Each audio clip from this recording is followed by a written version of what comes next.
I'm Dave Baker. And I'm Andrew Price. Welcome to Deep Cuts, the podcast where we pick a topic and walk you through the ins and outs and nitty-gritty so you can appear like an interesting and idiosyncratic person at your next forced social function. Today's topic is... Winsor McCay. Who was Winsor McCay? Well, simply put, he's the man who ostensibly established the visual language of comics and is one of the most beloved illustrators of all time. He's also a raconteur, a performer, an icon of the turn-of-the-century culture. He also happens to be one of the few cartoonists who didn't die penniless and alone. Probably because he invented... Say it as written. I hate you. Probably because he invented something that would impact just about every person in America. In America.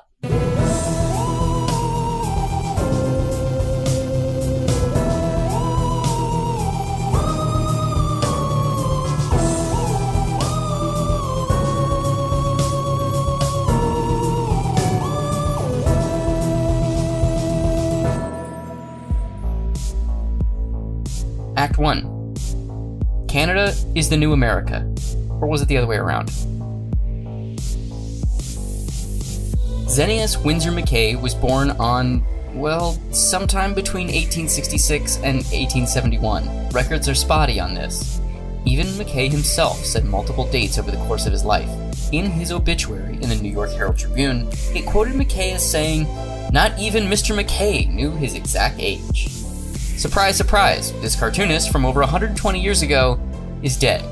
Every turn-of-the-century raconteur has to not know when he was actually born. Yeah, it's part of the DNA structure of what makes it a legendary genius. Mm-hmm. Legend has it that McCay started drawing at a very young age because of a fire that swept through his town of Spring Lake, Michigan. He began drawing the carnage he witnessed out of his dining room window and began etching with a nail on a pane of glass. Every artist has a tragic origin story, or they're just kind of introverts. One of the two. Can you think of any other similar, tragic origin story is very broad, but more situations more similar to this off the top of your head? Not that I'm comparing the two people whatsoever, but it kind of weirdly reminds me of the story that Rob Zombie has told about what inspired him to become an artist or, a filmmaker or a musician, or just the way that he, the specific interest he has in telling these like horror stories, whether it's in his music or movies. I'm not a fan of Rob Zombie's films personally, but whenever he was a kid in the 60s, I guess, he had just moved into this neighborhood. And it was not a great neighborhood. And he was sitting in the kitchen at the kitchen table and he was looking out the window. And he said that a huge naked fat guy just ran by covered in blood, and he was showering and he had been stabbed, and he was just running through the streets screaming, and he just was like sitting in his house witnessing that. And that was kind of like the pivotal moment where he became inspired to, be interested in like macabre, gore filled horror storytelling or whatever.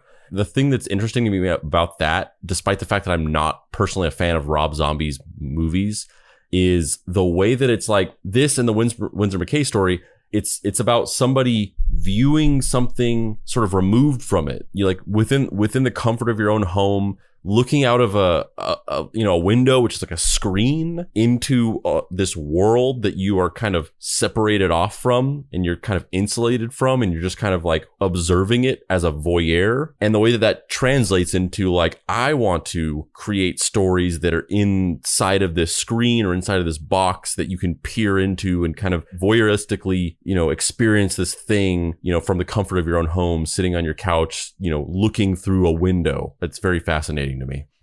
Yeah, I mean, I don't know if I can think of one that's directly one-to-one that, but I think there's a lot of people who use it as escapism, right? Like, well, I mean, I guess Siegel and Schuster is a perfect example because Joe Shuster is Canadian, came here, moved to Columbus, Ohio, befriended a young guy named Jerry Siegel, whose dad owned a convenience store, and his dad was gunned down in a late-night robbery. And as a means of coping with that trauma, Jerry began to fantasize about what it would be like to be bulletproof. And then you get Superman.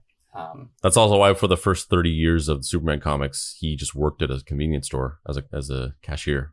Yeah, a lot of people don't give the Golden Age Superman convenience store enough credit, Like, we wouldn't have Clerks without Superman and the convenience store years. But, you also have, people like Jack Kirby where his, he was like in gangs and shit, He like was a part of Brooklyn gang culture in the 1920s and 30s. And then obviously during the 40s went to World War II, killed a bunch of Nazis, had post-traumatic stress, and then sat in a room for the next 50 years drawing 4 pages a day trying to get the trauma out of him.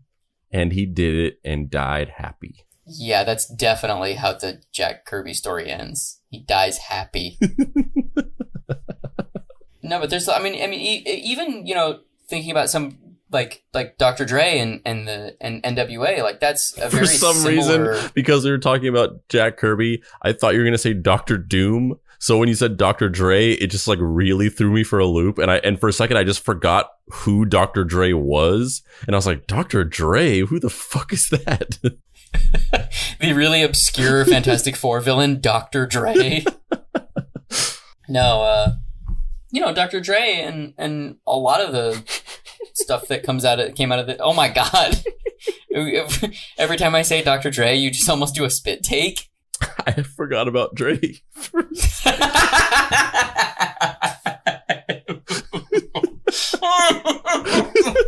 Yes, you forgot about Dre. I don't even need to finish the point. Now you have to. We can't have spent all this time on this. No, I don't give a shit. I'm moving on. Everybody gets the point I'm making. They came from... Dr. Dre's brother died. They came, reality raps. That was the origin of gangster rap, was reality raps where people, whether it was true stories that they actually experienced or just stories that they heard from other people and interpreted, it was writing about real life experiences that they were having or that their friends were having. Exactly. Winsor McCay moved around a lot as a young man. Various places, Michigan, Chicago, and then Cincinnati. He would work as an illustrator of posters, an engraver, and even a political cartoonist. I've included one of his political cartoons here for us to talk about, which is Uncle Sam. I didn't know he was still alive and drew this yesterday. I know, right? So it is a timeless illustration that literally could be released tomorrow. It's from 1899, and it is Uncle Sam being lashed to a tree with the word imperialism scrolled down the side of the tree. And Uncle Sam is tied to it because he's holding a leash to a donkey. And the donkey has obviously run around him multiple times, lashing him to this tree, and it's attempting to pull away, keeping him perennially pressed up against the tree of imperialism, which, as you just said, literally you could put this out tomorrow and it would be applicable. Interestingly, the tree is a palm tree, which is an interesting touch. Yeah.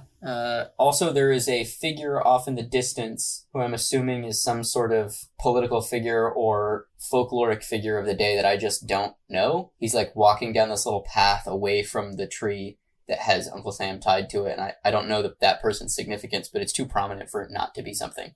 I think that's Denver the Last Dinosaur. Copy that. From January of 1903 on, McCay was working in the world of comics, which basically didn't exist as we think of them today.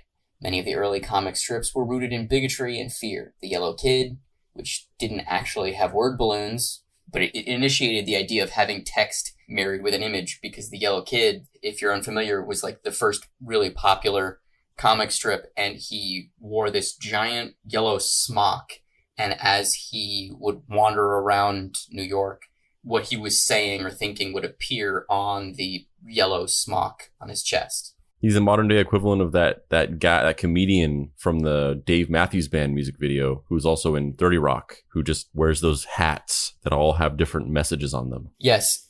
The Yellow Kid was Judah Friedlander of the 1910s. That's exactly what I said. You said it. I backed you up. The Yellow Kid was a spin-off from the book The Katz and Jammer Kids, which was one of the first kind of proletariat-aimed comic strips. They were basically like a bunch of immigrant kids that would run around New York, and this strip, was somewhat endearing, but also kind of punching down at them. But, Winsor McCay didn't go in for that racist shit, right? His first project was an almost comic called A Tale of the Jungled Imps by Felix Fiddle. They were illustrated versions of poems by George Randolph Chester. Included some images of the... Some things shouldn't be illustrated. Some things should just be left as poems. And maybe even not poems. Yeah, basically these strips are from the Cincinnati Enquirer, which this first image ran January 23rd, 1903. And it's titled, How the Quilly Pig Got Its Quills. And it's like an urban folklore, I guess, of how a porcupine came to be in Africa. And so there are these little wildly problematic African villager characters chasing a sort of Tasmanian devil-looking creature and poking it with little quills. And they're exactly what you think they are. They're wearing bush skirts, and they have wildly problematic depictions of, facial features, large lips, large eyes, so on and so forth. It's deeply, deeply bigoted. But again, 1903, so, xenophobia is the coin of the realm, as it were. And the little animal in one panel, he just looks at the camera and like a dinosaur in a Flintstones episode and goes, I don't know what hurts worse, the getting stabbed by quills or the horrible racism. Yeah, and, in a lot of these Tale of a Jungle Imp stories, these same characters show up over and over again, these little impish Sambo drawings, which makes me uncomfortable to say, but that's kind of the best way to describe them, unfortunately. And they actually show up in his later work too, the more heralded and acclaimed work. These same characters pop up. I mean, look, the dude was born in the 1800s. I guess it's to be expected, right? It was around this time that Winsor McCay packed up his bags, making sure to toss in a little xenophobia with his toothbrush, and he made the leap. Put some carpets in there too. Just fill that bag up with carpets. He moved to the Big Apple, NYC, to work for the New York Herald. He started doing illustrations and then political and editorial cartoons for them. This really raised his profile as a working artist. McCay would quickly branch out and start doing comics and illustrations for other New York publications, because we all need money. He did his first continuing strip, titled Mr. Goodenough, for the Saturday Evening Telegram. These early strips are, they have word balloons, and they're well rendered, but they're kind of, they're obviously produced quickly. They're not labored over as some of his later work would be. They're kind of weird and surreal too. Like, he kind of just always had this weird penchant for surreality. Yeah, it's like a little baby in a bowl. The final I don't know what's going on in this comic, but the final panel is just a little tiny pellet-shaped baby sitting in a little like cereal bowl. Yeah, or like a little basin or something. Yeah. He followed that up with the impossibly titled Little Sister's Bow, who was quickly canceled. That's another thing that I think is so funny about the comic strips from this time period, because just culture was different at the end of the 1800s and the beginning of the 1900s, and B, because there were no real, you didn't have a sense of commercial viability of what a simple name for a comic strip should be. A lot of the newspaper strips from this time period are just fucking bizarre named, like Little Sister's Bow. Little Sister's Bow is like the last dying sound of a sentient jukebox filled with Elvis records. Yeah, it really is. It was quickly canceled, though, probably because the name just sucks, even by 1903 standards. Next up for Winsor McCay was the Furious Finish of Foolish Philip's Funny Frolics. Fuck you, Winsor McCay. And all of those are with a PH. There's not an F in any of that shit. No F's given. No F's given. No F's given. Believe it or not, now that gets canceled pretty quickly. And then we get to Winsor McCay's first strip that was actually popular, which was called Little Sammy Sneeze. And it's a very, it's a tried and true formula. Every strip is this little boy, Sammy, dealing with his family or friends, and it ends with him sneezing in a slapstick, achoo! And then things fall over and everyone goes, hoo-hoo! And that's it. It's just the same gag every fucking time. If only I had known that that's all you had to do. In 1903. Imagine deep cuts back then. Welcome to Deep Cuts.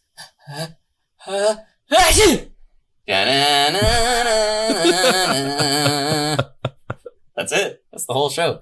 But yeah, it's the same fucking gag every goddamn time. Little Sammy Sneeze just sits there and then he sneezes. But I would like to say that even in that very simple formula, he's still getting really metatextual. Like here's one of the ones that I included in the script is panel 1 is little Sammy Sneeze going, Panel 2 is the same, it's a stat, the same image, but he's kind of inhaling a little bit and he's like, Panel 3, same image, but now he's like rearing his head back and he's full about to sneeze. Panel 4, mouth is as wide as it can go.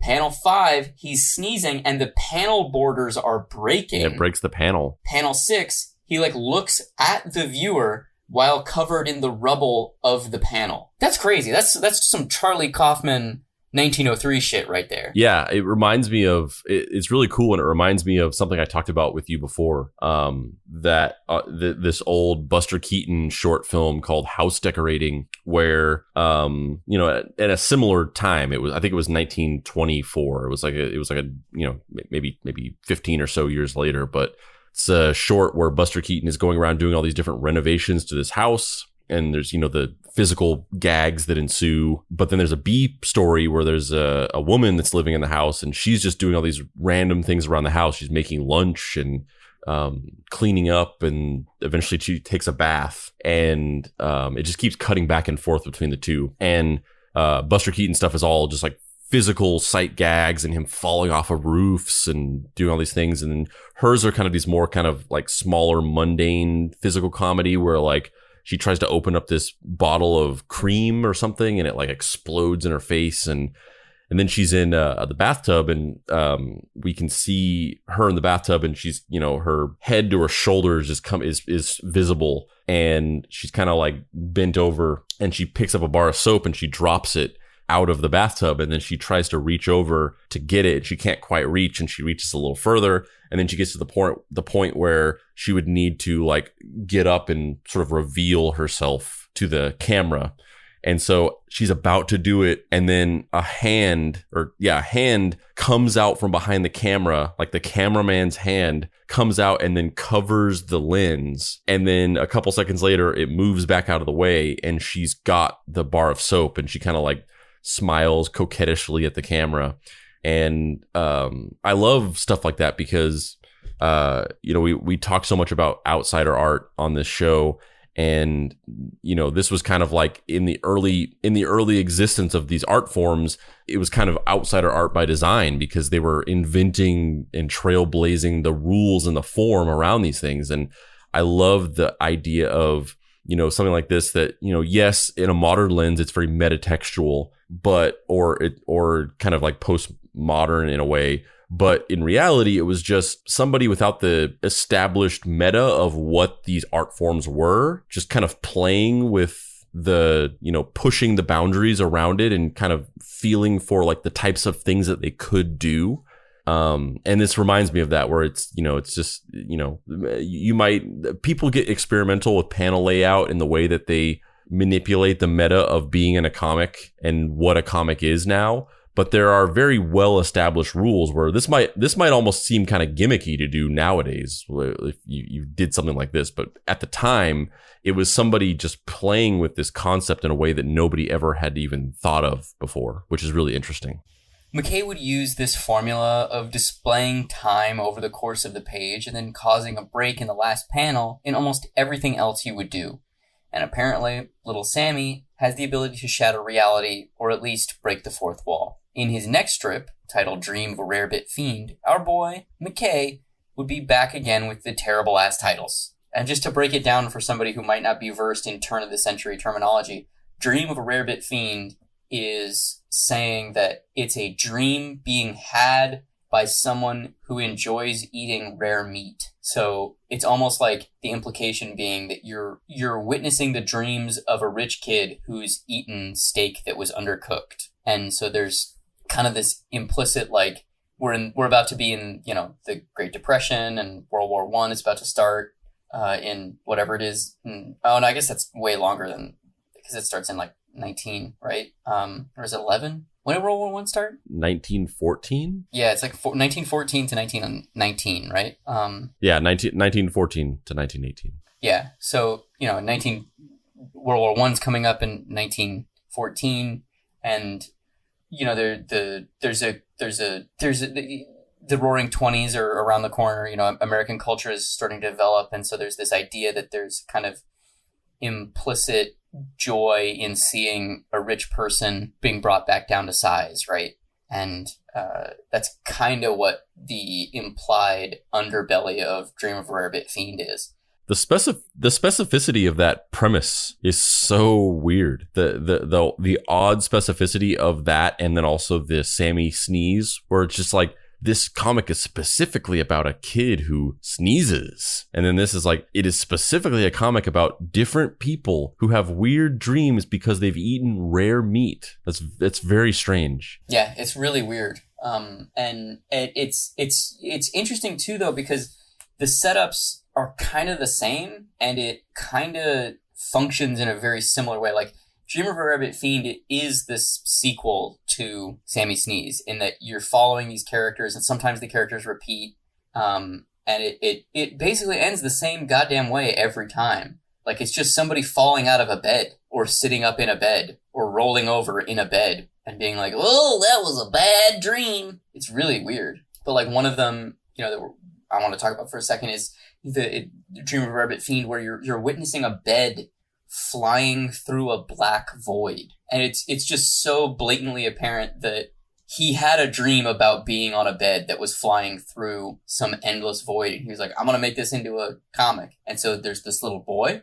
He's flying on the bed zooming around, and he's being bucked off of the bed, almost like a bucking bronco. And then the second to last panel, the boy is hanging by his pants from a weather vane. And then the next panel, the composition is very similar in that the boy is hanging from a bed, like off the side of the bed, in the same way that he was hanging from the weather vane. And it's like a sight gag almost, where it's like, ooh, isn't it kooky?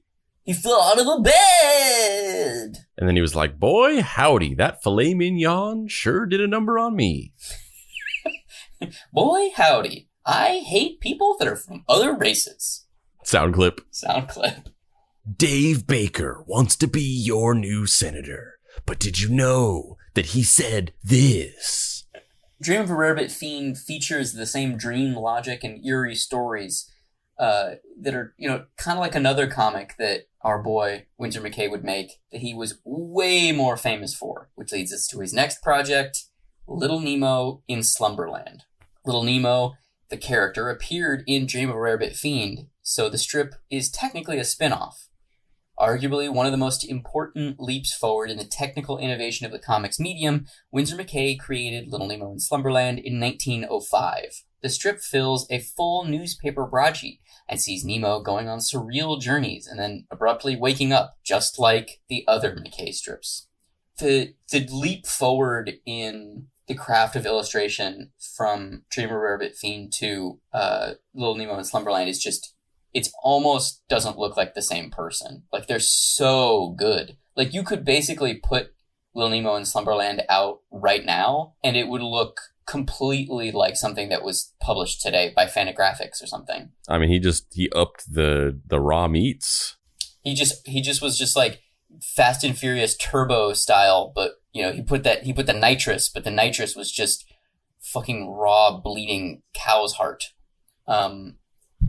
It's interesting too, because he kind of has like these specific stylistic proclivities that I hesitate to say that he's to land on which side of the aisle on these, but he's either obsessed by these things or haunted by these things. But he's just got like an insane compulsion to draw large multi-windowed buildings like skyscrapers, beds. He draws beds all the time, like flying beds with legs, walking beds, super intelligent beds with arms. Like he draws them incessantly. Well, it's interesting because it's like, you know, lying in bed asleep unconscious is our kind of most vulnerable, prone state of being, where you just, you know, you are completely unaware of your surroundings. You're wearing pajamas. It's very, you know, especially back in this time, the disparity between the way that we dress up to go outside versus the way that we look whenever we're inside our house going to sleep is the golf is massive. You dress up to the nines. It's culturally normalized that you have to be wearing this like 4-piece suit at all times and a top hat and all this shit. And kind of juxtaposing those two things, and it's kind of like a dream scenario or a nightmare scenario where that idea of like going to school and realizing you're naked or in your underwear or whatever, like to wake up and be out in society amongst this industrial complex or this industrial park of businesses and very, very formal places, but you're in your nightgown and in bed and kind of in this very, laying in bed is kind of a very absurd position to be in. Like if you're in bed and somebody comes over, you immediately kind of feel self-conscious that you're in bed. You want to get up, you want to get into a more, a sitting position. You want to get into a chair. It's embarrassing to be sort of viewed that way by a person outside of your house. So it's interesting to juxtapose those two ideas. And yeah, the sort of maybe it is an obsession. Maybe it's something that haunted him. I mean, obviously it's not the worst nightmare to have, but to have recurring dreams that you're sort of forcibly put into a position where your inner most vulnerable state of being is thrust out into, the prim and proper society. Yeah. And also just the fact that he probably, at this point in time, drawing was not something that normal people could do, like we didn't have art classes in fucking schools and whatnot to the same degree that we do now.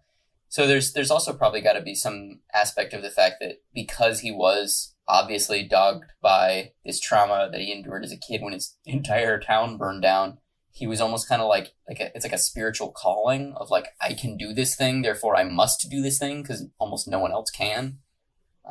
Especially because he didn't have access to the internet or anything. So it must have been very lonely in certain aspects of it because you're not interacting with people that are, today you can go on Twitter and whatever subculture or interest you have, there's an entire group of people you can digitally befriend and get to know and learn from. Whereas he taught himself everything, basically. Yeah, all they had back then was 56K. And then, don't even get me started when your mom needed to use the phone. You had to disconnect from it and then you had to reconnect. And that took forever. And at a certain point, it's like, yeah, it's not even worth it. It's going to take another 40 minutes to get back onto here. Screw it. I'm just going to dedicate myself to mastering a near Herculean level of illustration talent. Yep.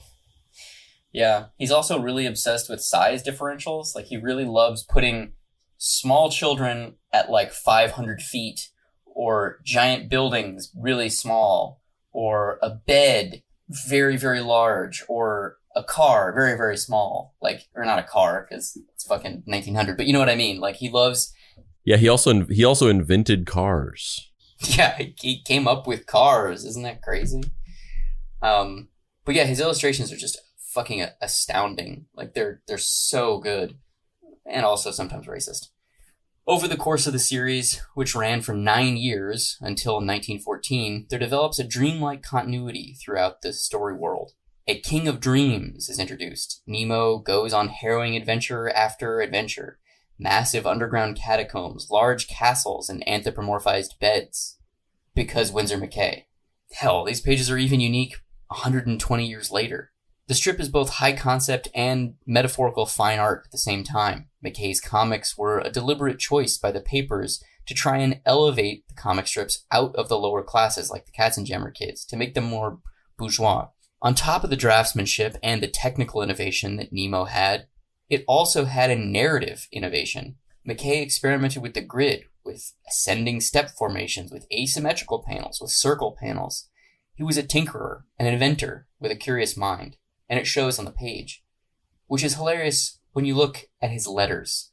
They suck. They're just like weird trash bags filled with like alphabet soup. They're so bad. Like, everything he does is so considered and has so much energy and time and thought put into it. And then his letters are just, it's like he's writing with a fucking ballpoint pen and he just doesn't care at all. It's so bizarre. Yeah, they look like the word balloons that you would do like in a comic that you drew on line paper in like elementary school. Yeah. Yeah. And here's where we arrive at our turning point for old Xenius Winsor McCay, where we get to the point where most people strive for their whole lives to reach. He's at the top of his game, making a good living off of his art. And what does he do? He invents something even better. Besides cars.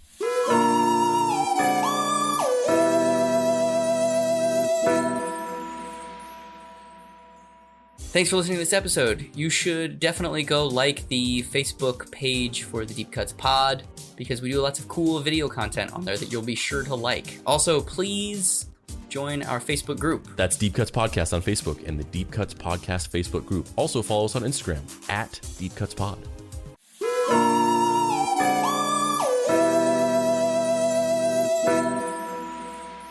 Act 2, The Invisible Art. In 1906, McCay was approached by a vaudeville promoter, F.F. Proctor, to perform what were at the time referred to as chalk talks. These were basically performance art and theater shows where a cartoonist would draw or perform, or both. Think a YouTube tutorial, but make it old-timey and probably bigoted. I mean, yes, it's very racist, but look at how fucking weird that is. It's like a sleigh with goats for wheels and like a frog as the headlamp. Like, what is this? Winsor McCay was tripping balls on some turn of the century snuff. Dude, he was getting down with the cats and jammas, if you know what I'm saying. He was tripping on some newly tendered indoor plumbing and sanitation system. He was high on getting to shit inside of a house for the first time in history. McCay's original deal was that he would draw 25 drawings in 15 minutes as a band played. Remember, at this point in time, drawing was almost like magic. People had an incredible constraint on their time. So the idea of just learning something that would take years and years to master was just out of the realm of possibility. As information traveled much slower, and people were exposed to much less. In 1905, the idea of being able to watch an artist draw must have been crazy. Now we're not satisfied unless there's someone fucking drawing 90s rap album covers onto pancakes. And then flipping it upside down and it turning out to be a portrait of Bruce Lee. And then fucking Logan Paul has got to eat it and shit it out. Or else we're just like, fuck this. This is boring. His routine then evolved into an adaptation of his Dream of a Rarebit Fiend comic. And then eventually McCay created The 7 Ages of Man, where he drew faces and progressively aged them. Shockingly, McCay still managed to keep up his comics output schedule as well. He would often not sleep, drawing in his hotel rooms and backstage. It was around this time McCay became obsessed with, in air quotes, making pictures move. He began to contemplate how he could create the illusion of a film by laboriously making drawings and then repeating them over tracing paper over and over and over again. Inspired by flip books that his son had brought home, McCay developed what was widely considered the first fully animated short film titled Gertie the Dinosaur. To put it simply, he invented the art of animation. We have a troll in Central Park because of Winsor McCay. The film features animated and live-action footage cut together. The first few minutes of the short tell the story of McCay and a few other cartoonists palling around and then making a bet that McCay couldn't, in air quotes, reanimate a dinosaur's skeleton.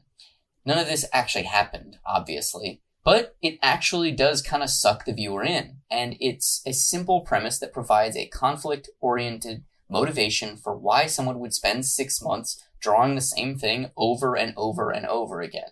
It helps the layperson understand what's happening and why. To make things even weirder, it actually works. Like, it really works.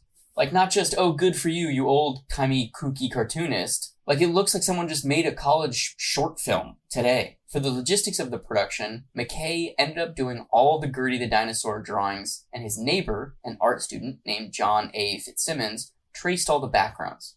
McCay also invented the concept of, in air quotes, in-betweening. He would draw all the major poses and then go back in and fill in the middle spaces. He called this the McCay split system, which is still used to this day, just, with a better title. I'm going to start calling it that now, from now on, though. The McCay split system? Mm-hmm. I agree, you should.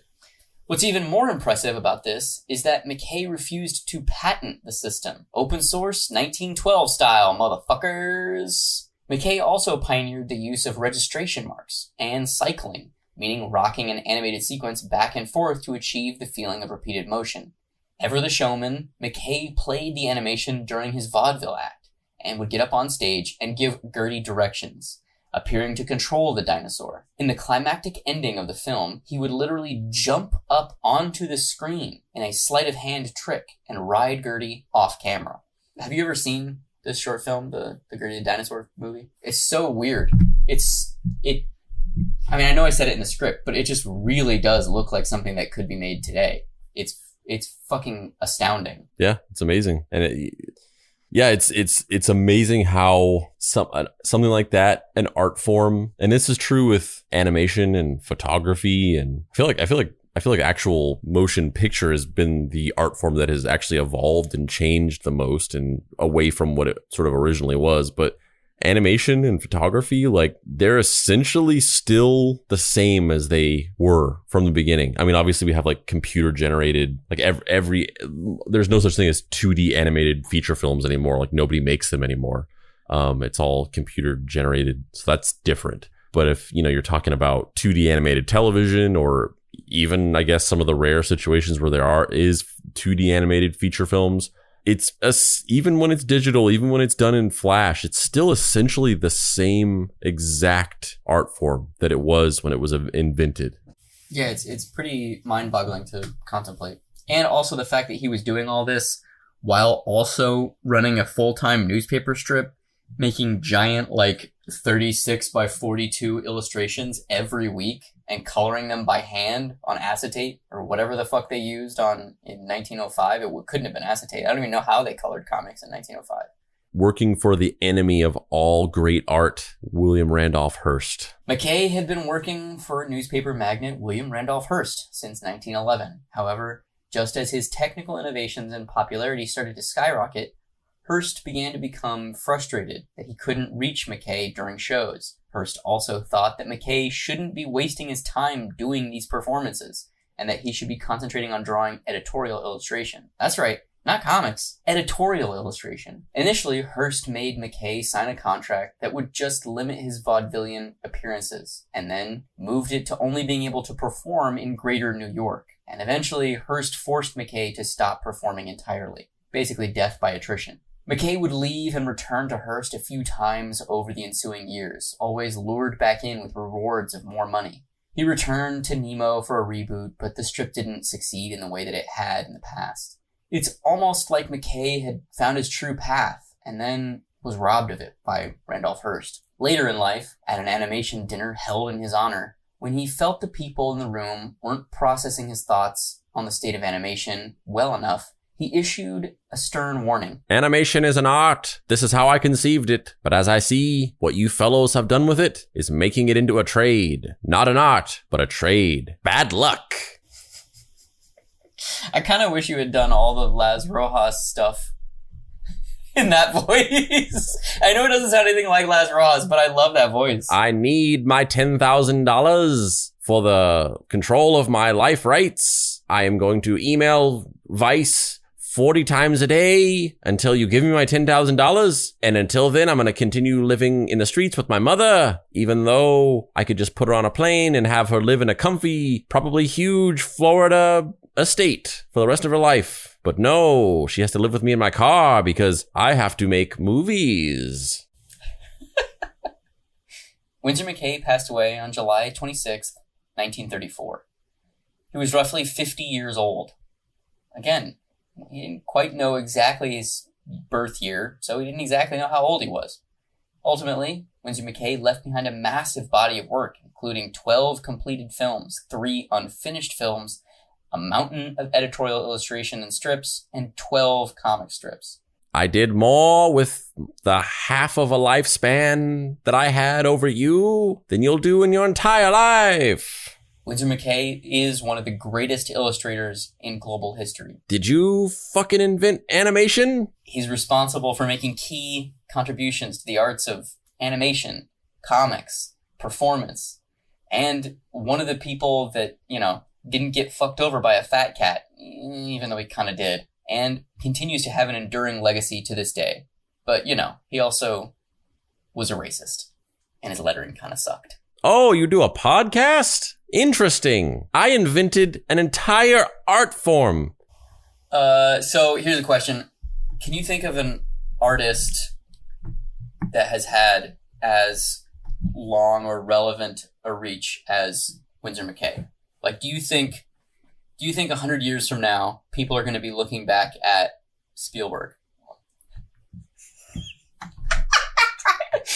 I don't know. I mean, I was mostly just trolling, but I mean, just like, you know, is there somebody, because he literally invented the goddamn medium and basically invented comics too. Yeah, I mean, I think he has a huge leg up on any other creator in terms of legacy, in that not only did he create this body of work, but he also revolutionized an art form or multiple art forms. Like, there's real, you know, it's kind of an example of being there at the ground floor. Like, there's not a whole lot of people who can claim that there's not a lot of people that were born early enough to have been around to be able to have invented the thing that they are a master craftsman at. I mean, it's the same thing as Thomas Edison.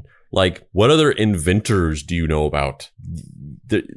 Like, name 5 inventors off the top of your head, other than Lonnie Johnson. I was going to say Lonnie Johnson, the guy that made the Segway, who was the son of an EC Comics artist, which I'm blanking on which one he was the son of. Maybe Graham Ingalls. I don't remember.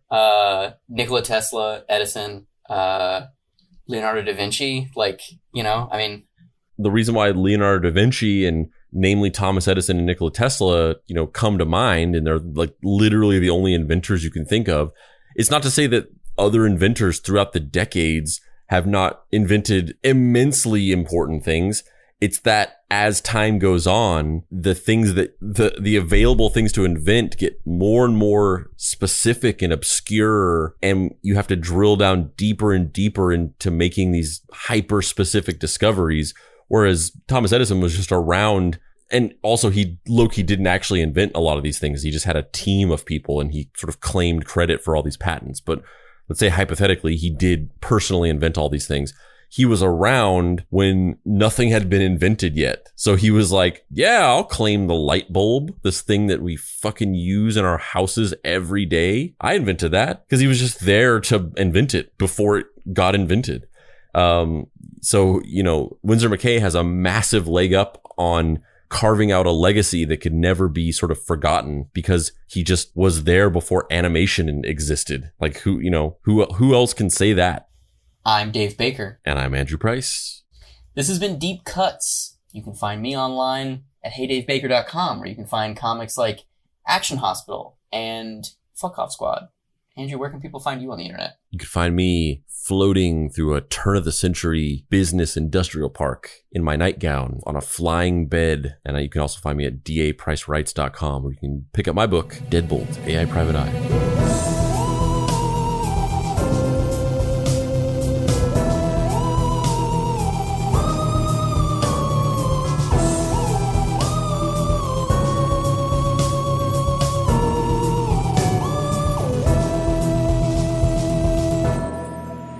Deep Cuts is a production by Boy Genius Media. If you'd like to find this show and others like it, please visit boygeniusmedia.com or deepcutspod.com. If you want to join in on post-episode discussions, please join the Deep Cuts Podcast Facebook group. Finally, subscribe to our YouTube channel for additional video content. The incidental music for this episode was created by the Dead Boy Detectives.